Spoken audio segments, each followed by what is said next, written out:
अस्सलाम वालेकुम my dear students, I am your teacher Zahid Hussain with another video of your English grammar. आज का हमारा लेसन एक स्पेशल लेसन होगा जो हमने स्टूडेंट्स की डिमांड पर बनाया है।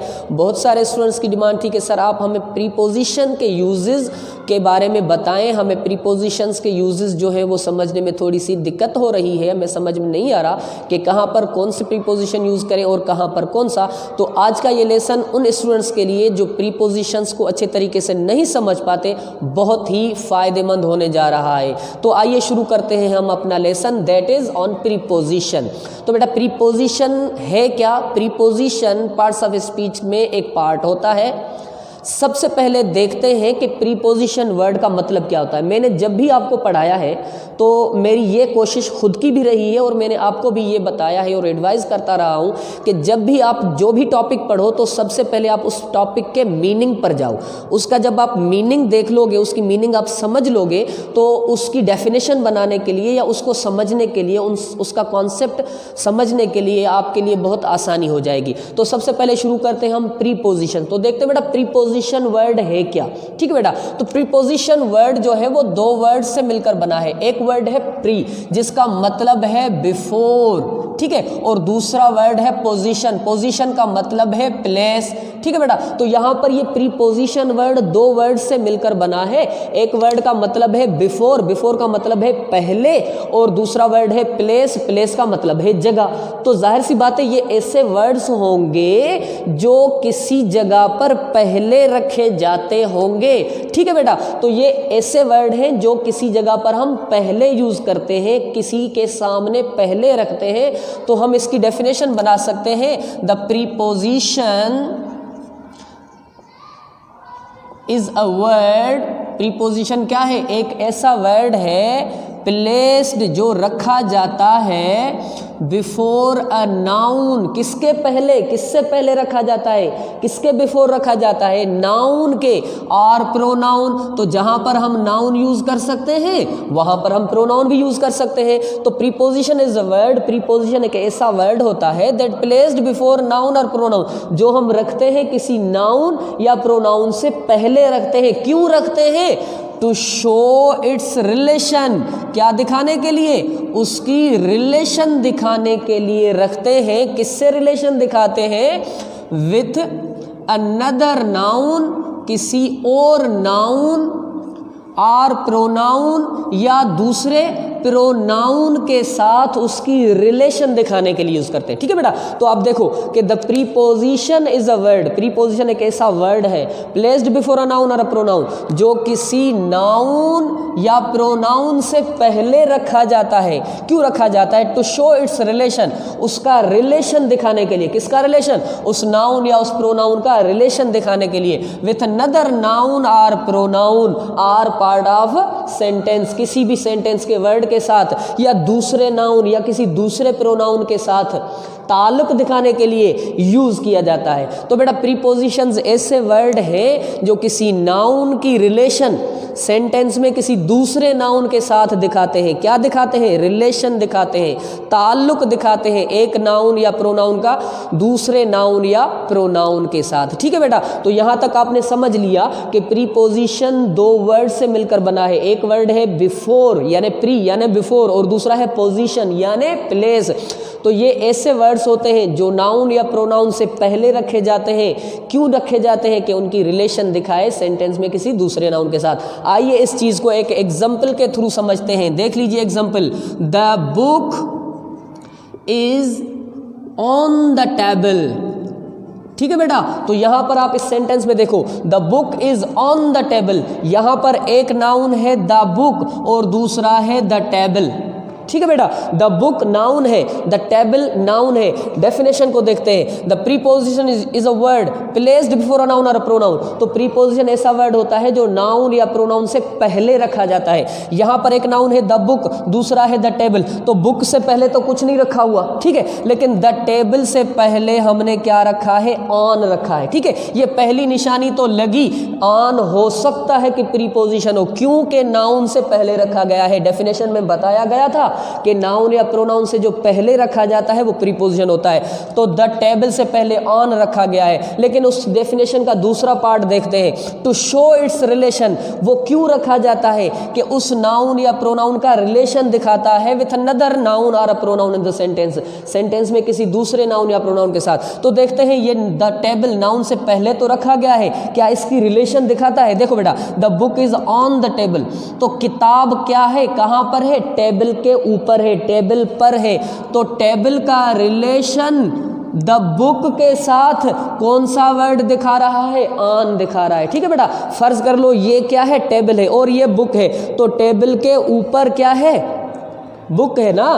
तो the book is on the table, the book कहाँ है? टेबल के ऊपर है। तो बुक और टेबल की रिलेशन दिखाने के लिए हमने वर्ड यूज किया है क्या? ऑन। दूसरा एग्जांपल देखते हैं, देखो बेटा, आई गो टू स्कूल, ये बहुत ही कॉमन एग्जांपल है। I go to school, sorry, I go to school. तो देखो बेटा, आई क्या है? प्रोनाउन है। गो टू स्कूल, स्कूल क्या है? नाउन है। तो स्कूल से पहले हमने टू यूज किया है। ठीक है, क्यों यूज किया है? क्योंकि आई का ताल्लुक स्कूल से दिखाने के लिए टू यूज हो रहा है। तो हम कहेंगे टू क्या हुआ?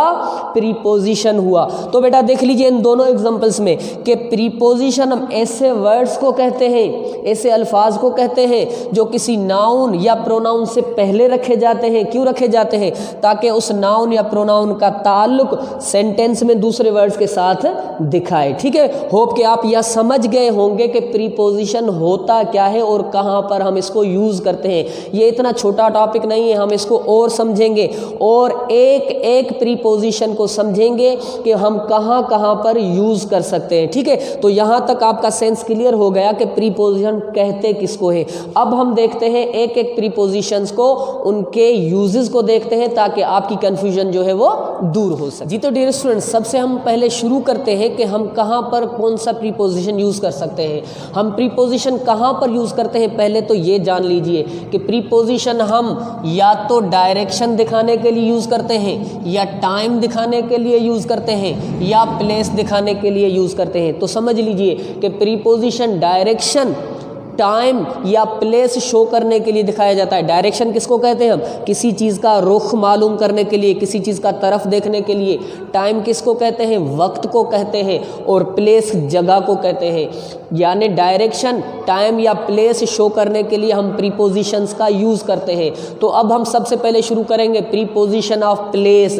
तो प्लेस दिखाने के लिए हम एक वर्ड यूज़ करते हैं, उसको कहा जाता है ऑन। तो ऑन हम प्रीपोजिशन ऑफ प्लेस में कहाँ कहाँ पर यूज़ कर सकते हैं इसको देखते हैं। और सबसे पहले इसका पहला इस्तेमाल देखते हैं कि ऑन हम यूज़ करते हैं कहाँ पर? To show surface.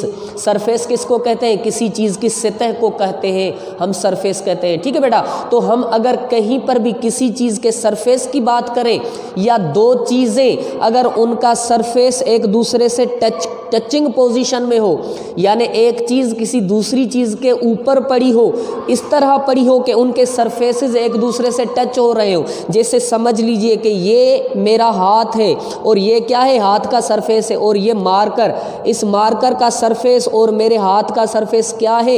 एक दूसरे से टचिंग पोजीशन में, बीच में कोई स्पेस नहीं है। अगर कोई भी चीज़ किसी दूसरी चीज़ के ऊपर इस तरह पड़ी हो कि उनके बीच में कोई स्पेस ना हो, उन दोनों चीज़ों के सरफेस आपस में टचिंग पोजीशन में हो, तो वहाँ पर हम ऑन का यूज़ करते हैं। इसी चीज़ को एग्जाम्पल में देखिए। पहला एग्जाम्पल देखिए, the pen is on the table.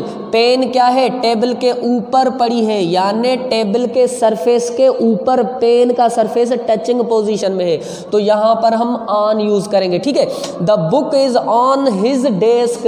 Book यानी किताब कहाँ पर है? उसकी डेस्क पर है, तो डेस्क के ऊपर पड़ा होगा ना, बीच में स्पेस तो नहीं होगी, तो वहाँ पर भी आप ऑन यूज़ कर सकते हो। The book is on his desk, यानी डेस्क का और बुक का सरफेस आपस में टचिंग पोजीशन में होंगे।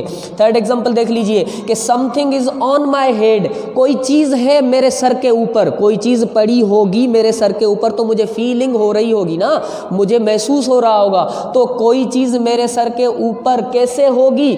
जब टचिंग पोजीशन में होगी, तभी तो मुझे महसूस होगा तो something is on my head कह लीजिए, ठीक है, something is on my head. तो यहाँ पर हेड और किसी भी चीज़ का सरफेस आपस में टचिंग पोजीशन में होंगे। और ये देख लीजिए, ये थोड़ा सा इंटरेस्टिंग है, the wall clock is hanged on the wall. यहाँ पर अभी तक जो हमने बात की है कि कोई चीज़ किसी दूसरी चीज़ के ऊपर पड़ी हो, तो यहाँ पर हम वॉल क्लॉक की बात कर रहे हैं, ठीक है बेटा। तो वॉल क्लॉक कहाँ पर होता है, ये किसी दीवार के ऊपर तो नहीं होता ना।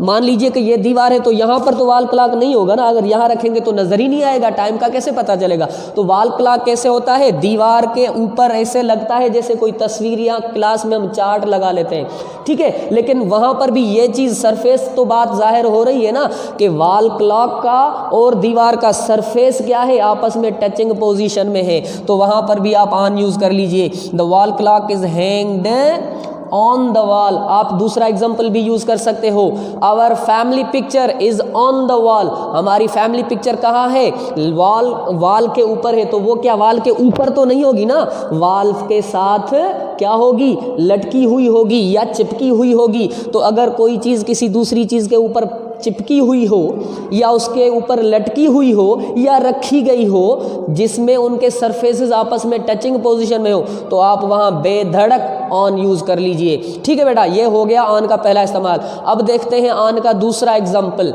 और दूसरा इस्तेमाल, टू शो डेज और डेट्स। दिन और तारीखें दिखाने के लिए जब भी बात की जाए तो वहाँ पर आप ऑन यूज़ कर लीजिए। पहला एग्जाम्पल देख लीजिए, he will come on Monday. ये मंडे पर आएगा, कब आएगा, सोमवार को आएगा। He will come on Monday. तो मंडे क्या है, डे का नाम है, तो उससे पहले आप ऑन रख लीजिए। कोई भी दिन हो, he will come on Monday, he will come on Tuesday, he will come on Wednesday. तो कहाँ पर भी आप दिन हो तो दिन से पहले आप ऑन यूज़ कर लीजिए। सेकंड एग्जांपल देख लीजिए, the meeting is on Tuesday. यहाँ पर भी डे क्या है, ट्यूसडे है, तो उससे पहले आप ऑन यूज़ कर लीजिए कि मीटिंग कब है, ट्यूसडे पर है, तो मीटिंग इज ऑन ट्यूसडे कर लीजिए। थर्ड एग्जांपल देख लीजिए कि अल्लामा इकबाल वाज बॉर्न ऑन 9 नवंबर 1877। यहाँ पर डे की बात नहीं की जा रही, दिन की बात नहीं की जा रही, यहाँ पर डेट की बात की जा रही है, तारीख की बात की जा रही है। वो कहते हैं ना कि तारीख पे तारीख, तारीख पे तारीख, तारीख पे तारीख। तो दिन और तारीख के साथ आप ऑन यूज़ कर लीजिए, ठीक है। तो एग्जाम्पल देख लीजिए, अल्लामा इकबाल वाज बॉर्न ऑन 9 नवंबर 1877, ठीक है बेटा। तो ऑन के ये दो इस्तेमाल देख लीजिए कि अगर कोई चीज़ किसी दूसरी चीज़ के ऊपर, किसी दूसरी चीज़ के सतह सरफेस के ऊपर टचिंग पोजीशन में हो तो ऑन इस्तेमाल कर लीजिए। और अगर आप दिन यानी डेज की बात करें या तारीखें या डेट्स की बात करें तो आप वहाँ पर भी ऑन यूज़ कर सकते हैं। ये हो गए ऑन के दो इस्तेमाल। अभी हम और देखते हैं कि ऑन हम कहाँ कहाँ पर यूज़ कर सकते हैं। स्टूडेंट्स, अब हम देखते हैं ऑन का थर्ड यूज़ कहाँ पर हो सकता है।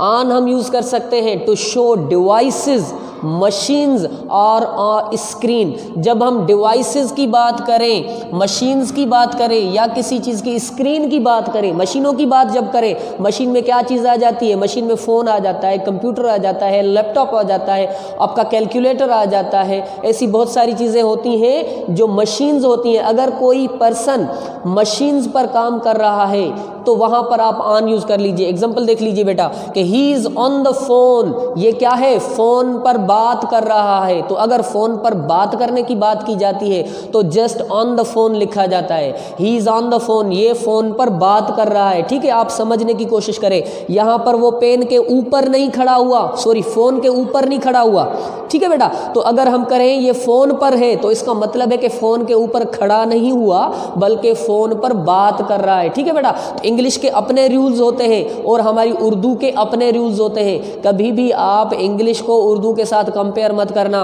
आप गलती कर लोगे, ठीक है। आप ट्रांसलेशन में गलती कर लोगे। तो इंग्लिश लैंग्वेज है, उसके अपने रूल्स हैं। तो he is on the phone मतलब कि ये फ़ोन पर बात कर रहा है। फ़ोन क्या है बेटा, मशीन है ना कोई, तो उस पर बात की जा रही है, तो वहाँ पर भी आप ऑन यूज़ कर लीजिए। He is on the phone यानी वो फ़ोन पर बात कर रहा है। सेकेंड एग्जाम्पल देख लीजिए कि my brother is working on computer. मेरा भाई क्या कर रहा है, कंप्यूटर पर काम कर रहा है। तो उस पर खड़े होकर तो तो काम नहीं कर रहा ना, उस पर क्या कर रहा है, उस पर टाइपिंग कर रहा है, उस पर कोई चीज़ बना रहा है, कोई चीज़ ड्रॉ कर रहा है, कोई असाइनमेंट बना रहा है। तो my brother is working on computer, on क्योंकि मशीन है तो उस पर काम करना है तो ऑन यूज़ कर लीजिए।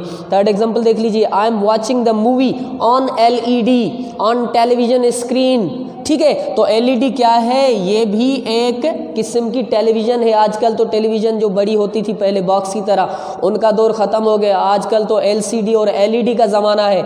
तो मूवी कहाँ पर मैं देख रहा हूँ, LED पर देख रहा हूँ। LED क्या है, मशीन है, तो आप क्या, आप ऑन यूज़ कर लीजिए। ठीक है, तो अगर आप कोई भी चीज़ मशीन्स पर या मशीन्स की मदद से कर रहे हो तो आप वहाँ पर ऑन यूज़ कर सकते हैं। फोर्थ एग्जाम्पल देख लेते हैं बेटा ऑन का। ऑन कहाँ पर यूज़ कर सकते हैं, to show something on your body parts. अगर कोई चीज़ आपके बॉडी के पार्ट्स पर है या बॉडी के पार्ट्स से टचिंग पोजीशन में है, जहाँ पर आप बॉडी पार्ट्स की बात कर रहे हो, अपने जिस्म के अज़ा की बात कर रहे हो, तो वहाँ पर भी आप ऑन यूज़ करोगे। एग्जाम्पल देख लीजिए कि my mother kissed me on my forehead, मेरी मदर ने मुझे किस किया, कहाँ पर, फोरहेड पर किस किया। तो फोरहेड क्या है, बॉडी पार्ट है ना, तो वहाँ पर भी आप ऑन यूज़ कर लीजिए। ठीक है, second example, the paint fell on my foot, मैं पेंट कर रहा था अपने कमरे को, ठीक है, अपने घर को पेंट कर रहा था, तो पेंट क्या गिर गई, कहाँ पर गिर गई, मेरे पैर पर गिर गई। तो फुट क्या है, फुट भी तो बॉडी पार्ट है, तो बॉडी पार्ट से पहले आप ऑन यूज़ कर लीजिए। और थर्ड एग्जांपल देख लीजिए कि शी वोर a ring on her finger, उसने क्या किया, एक रिंग पहनी, अपनी उंगली में पहनी, लेकिन हम उर्दू में कहते हैं उंगली में पहनी, लेकिन इंग्लिश में होता है उंगली पे पहनी। ठीक है ना बेटा, तो उर्दू और इंग्लिश में अपने अपने रूल्स होते हैं, हम कहते हैं उंगली में, वो कहते हैं उंगली पे। तो ठीक है, शी वोर a ring on her finger, on क्यों, क्योंकि फिंगर भी तो बॉडी पार्ट है। तो जब आप बॉडी पार्ट्स पर कोई चीज़ बताते हो तो वहाँ पर ऑन यूज़ कर लो। अगर मशीन्स, डिवाइसेस या स्क्रीन्स की बात करते हो तो वहाँ पर भी आप ऑन यूज़ कर लो। तो बेटा ये थे ऑन प्रीपोजिशन, जिसको हम प्रीपोजिशन ऑफ प्लेस कहते हैं। तो ऑन के हमने 4 यूजेस सीखे कि ऑन हम कहाँ कहाँ पर यूज़ कर सकते हैं। उसका पहला यूज़ क्या था, अगर कोई चीज़ किसी दूसरी चीज़ के ऊपर सरफेस टचिंग पोजीशन में हो तो ऑन यूज़ कर लीजिए। दूसरा क्या था, अगर डेज या डेट्स की बात करें तो ऑन यूज़ कर लीजिए। थर्ड क्या है, डिवाइसेस, मशीन्स, स्क्रीन्स की बात करें तो ऑन यूज़ कर लीजिए। और अगर बॉडी पार्ट्स की बात की जाए तो वहाँ पर भी आप ऑन यूज़ कर लीजिए। तो ये है ऑन के 4 एग्जाम्पल्स। होप कि आपको समझ में आ गए होंगे। अब हम देखेंगे ऑन से रिलेटेड, ऑन के साथ यूज़ होने वाले दूसरी प्रीपोजिशंस कहाँ पर यूज़ होते हैं और उनके क्या क्या यूजेस होते हैं।